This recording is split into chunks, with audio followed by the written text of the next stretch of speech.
Terus adik saya seorang pendeta juga seperti itu.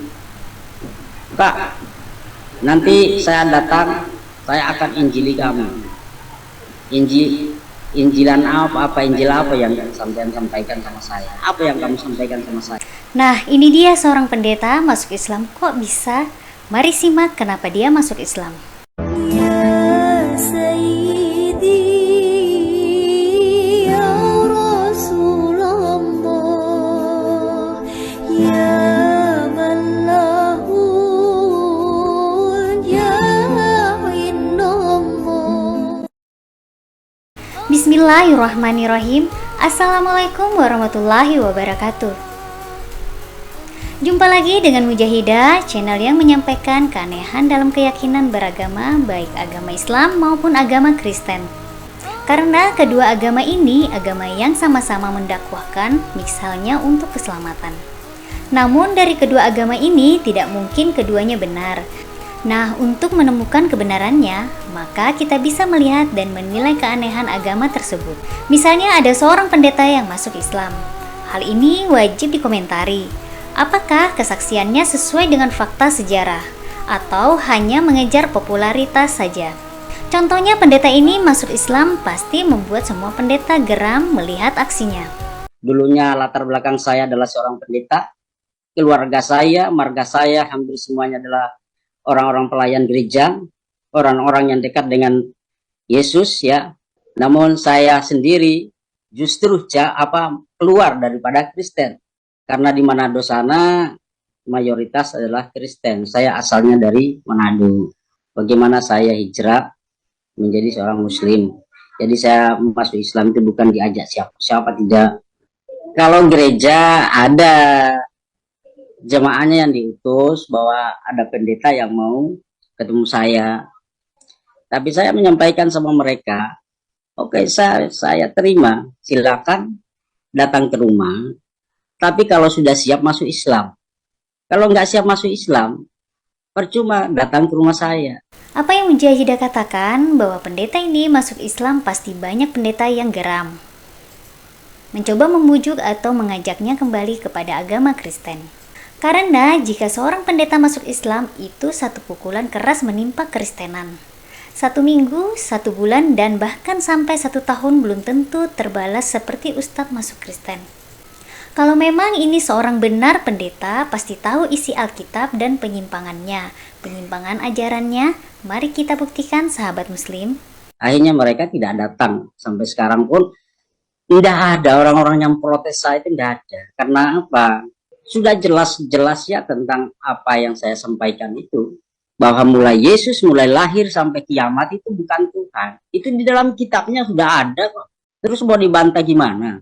Mau dibantah tentang ajaran Paulus, ya silahkan. Namun Paulus kan bukan siapa-siapa. Paulus itu kan rasul yang diangkat oleh mereka. Paulus bukan muridnya Nabi Isa.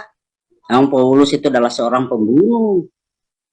Mereka ingin membunuh seluruh pengikut-pengikutnya Nabi Isa waktu itu. Jadi bukan seorang murid, bukan. Bahkan di dalam Injil itu tidak ada satu murid pun yang ada dalam kitabnya, tidak ada. Itu semua mulai Matius, Markus, Lukas, mulai kisah para rasul, tentang kisah rasul-rasulnya itu semua kan punya Paulus itu. Ternyata benar Bapak ini seorang mantan pendeta, karena dia tahu bahwa Paulus orang pertama yang merusak ajaran Yesus. Seperti pengakuan mantan pendeta senior ini yang lebih dulu mualaf dan kini menjadi kepala pesantren terkenal di Indonesia. Sekarang timbul pertanyaan, Paulus itu siapa? Paulus itu bukan muridnya Yesus, bukan sahabatnya Yesus, bukan pengikut Yesus, tapi Paulus itu adalah musuhnya Yesus. Nah ini dia. Dan saya baca dalam Alkitab, ternyata aktor pendiri agama Kristen itu memang bukan Yesus. Yesus tidak pernah membawa agama Kristen. Yang mengatakan kata-kata Kristen itu adalah Paulus dalam Kisah Para Rasul pasal 11 ayat 25. Ketika dia mengajar di Antioquia lah pertama kali murid-murid itu dipanggil sebagai Kristen.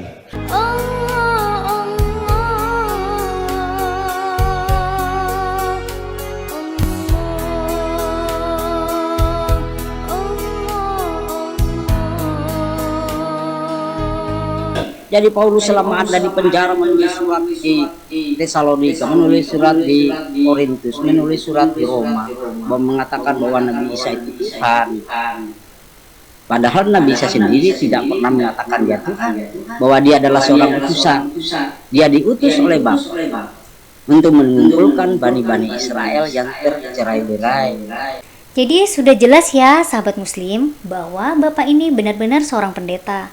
Dia sangat paham tentang isi kitabnya. Jalan Yesus ke kanan sementara jalan Paulus ke kiri. Nah, pendeta-pendeta seperti ini yang masuk Islam pasti akan mendapat kritik dari pendeta lain yang berusaha membuatnya kembali percaya Kristen.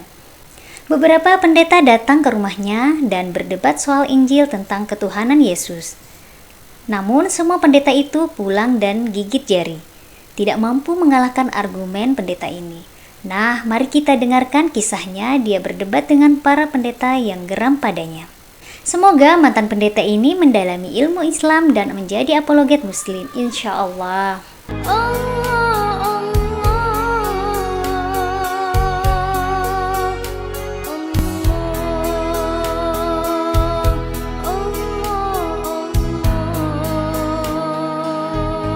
Ada, saya pernah berkomunikasi dengan satu saudara saya yang ada di daerah Ambon ya.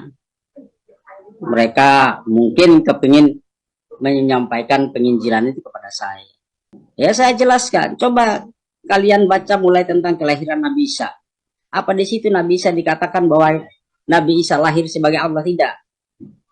Di situ dikatakan bahwa ada seorang anak laki-laki, seorang. Nah, seorang berarti kan itu pribadi manusia. Tak suruh baca semua itu, saya tunjukkan itu. Lalu mereka cuma bisa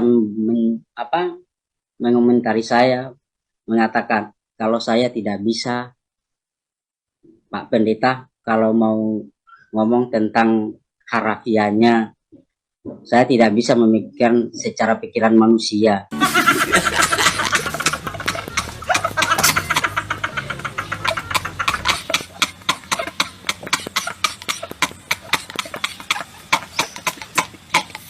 Pokoknya saya percaya ya, Nabi Isa itu, Yesus itu Tuhan. Ya sudah, terserah, katakan terserah. Penting saya sudah menyampaikan bahwa di dalam kitabmu itu tidak ada kalimat pengakuan Nabi Isa sebagai Tuhan. Jadi mereka akhirnya tidak bisa memaksa saya untuk percaya kepada Injil.